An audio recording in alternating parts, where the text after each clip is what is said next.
My friend told me to look into the T app because I did not know what was going on in these streets. Oh, I'm so glad I'm not dating. Oh my God, I love my girl.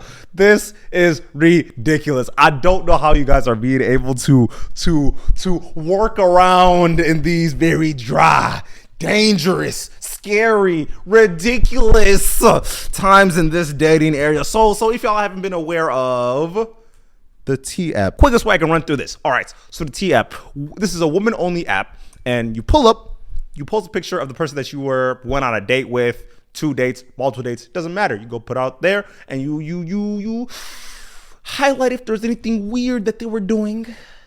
You go and you put a red flag if it was something weird. You put a green flag if they were better than you thought, and one other woman says like, hey, this is a good guy, he is not dangerous. Emphasis on not dangerous, because the whole point of the app is to highlight the men that are out on these streets being dangerous, abusive, and wildin'. All right, and not even to mention, so the main point is safety. I'll drill that in your head. It is safety for women. And one of the ways that they're able to get on this app in the first place, you have to be a woman that goes and puts in your driver's license and some other form of identification, something of that nature. And you get sent, and they verify you to see if you're a woman and see if you're a real person. And it's like, yeah, good work. And they do a background check, and they do all these ways to figure out who you are and what's going on. And then they store all that information on their own databases. Keep that in mind for later in the conversation.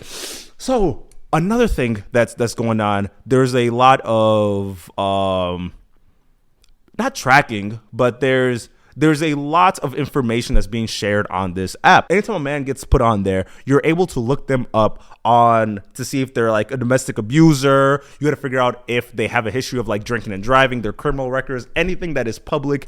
And now you just have a space where women are able to highlight if there's these men that are doing any really sketchy stuff. And you're able to have a community of women that's like, oh yeah, no, I'm backing this because of I also went through that. I know exactly who it is. Oh, he does not wear, for example, he stealths people. He does stuff of that nature. He just does the craziest of things. Okay. Wild. And other apps gotta heard of that. Some TikTok content was made of it, and it went wild. Everybody was looking into the T app and some of the craziest of information that was being shared. But I will say this, it kind of lost the plot pretty quickly, and that's what kind of is the drawback to this story, because some of the weird things that was happening, there would be women that would go on there and actively like search for the men that is also dating. And another thing that I started noticing, especially when reading a lot of articles about this, it felt like what other people would deem as like irreprehensible, just purely evil, other women would be like, oh no, this is not that crazy. And on that same note, there was also folks that I found I found interesting, because I was talking to one of my homegirls about it, because she was on the app and she's the one that's been telling me a lot that's going on. A lot of the red flags don't really seem equal. That was another thing that was a drawback for me, because as I'm reading some of these red flags, like one of the ones that went viral on TikTok, this one dude, he would go out, and when he would go on the date and order the lady food, if the lady wouldn't finish the food, he would box it up and take it home with him, which I will say that is very biggest Becketh. That is not gentleman-like. I cannot back that. That is a ridiculous thing to do. But I will say, does that deserve to be on the same app where y'all are trying to find abusers? Oh my God. But beyond that, the app got raided. That was one of the crazy things that happened. It turned out that the information was not as secure as they were trying to lead on that it was. It honestly, it went on Reddit where some guys went and found the database. They literally just found all the database without any real protection. It was literally, there was like one line of security that was like easily like maneuvered through, and then you get all of this deep-seated, very doxable information. But I almost forgot about this part. Remember when I said you need to be a woman to be able to get on this app? So what if some men would do? They'll make some AI images, or they'll do some funny. They'll go and like buy a wig and then take a picture in like certain light and try and figure out, trying to like trick the application into letting men in. So that also happened where a lot of men were able to infiltrate into the T app, and what they got a little butthurt. I will say it. After watching a lot of TikTok videos about it and seeing people's reactions to it, I will say folks were doing a lot. It was very, very unsafe very quickly. Some women got doxxed. There were some individuals that some people try to take it to court, and that's a whole nother arc to it, where to see if this would stand up as defamation, when in theory you could make the argument sometimes, but it kind of fell flat on his face in more scrutiny that it got, because some of the main ideas were, well, these people are going online and lying about me, right?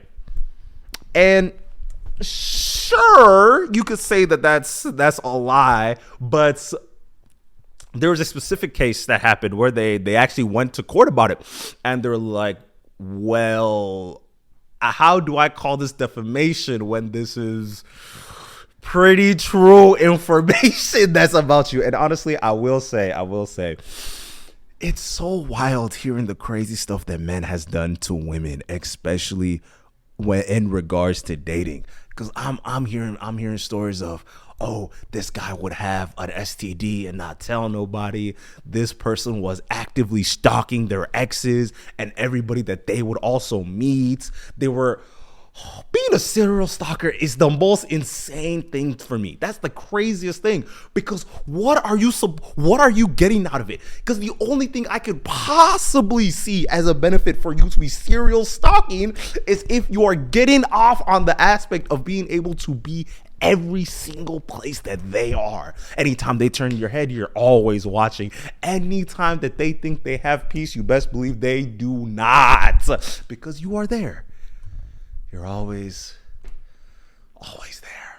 And that shit just sounds so scary to me. Because that's why at first I was like, an app that's actively like spilling people's tea for the world to see, that seems like a little bit much. But then there's actual use for this. There's actual importance that comes from an app like this. And that's what really irks my soul when folks go out their way to just destroy safe spaces for groups of people, especially women. Because it's like, especially since this is all strictly from a safety perspective, because of course you have some of the bad apples that are like making this a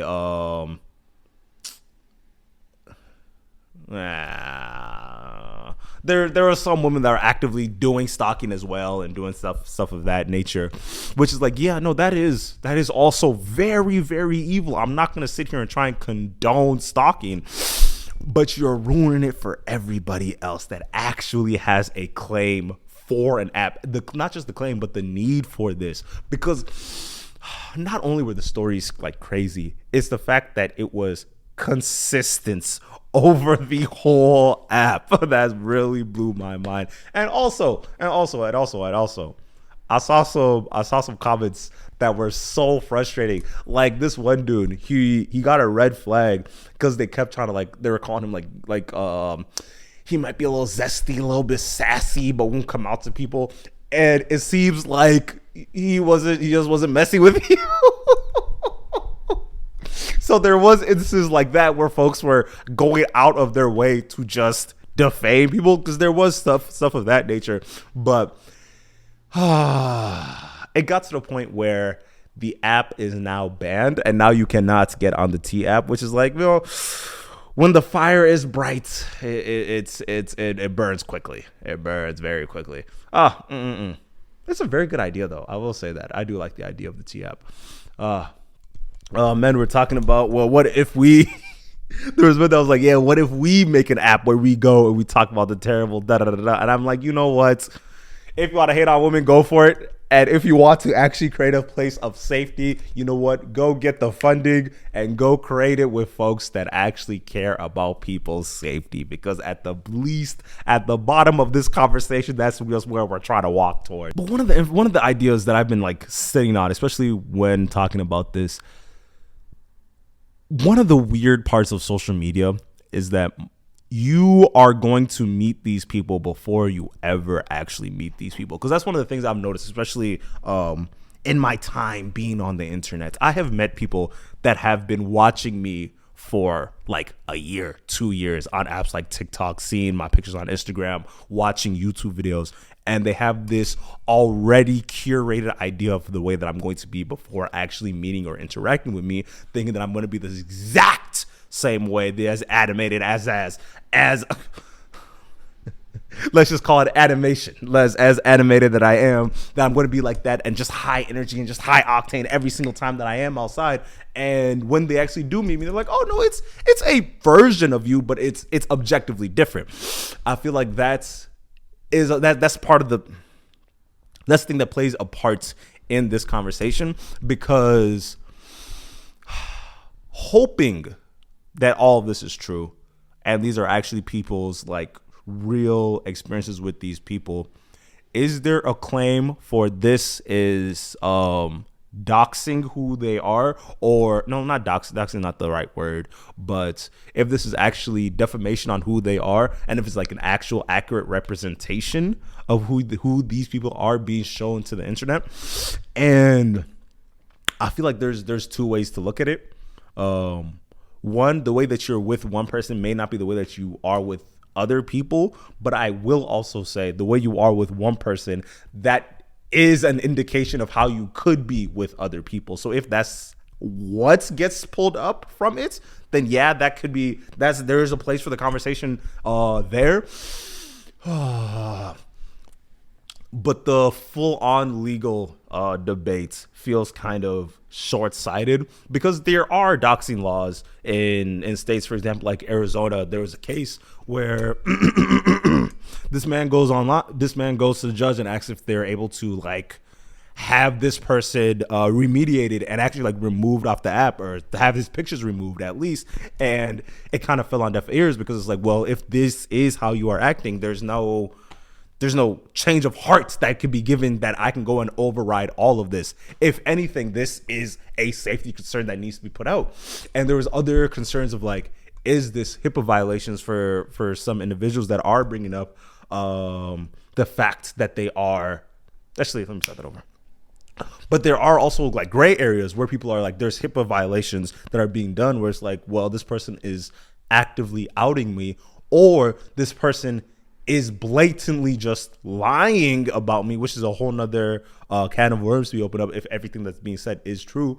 But is there a problem with somebody, for example, outing the fact that you are giving people STDs? And me personally, I feel like that's fully permissible if you're actively going out just like giving uncurable diseases to people, AIDS and things of that nature.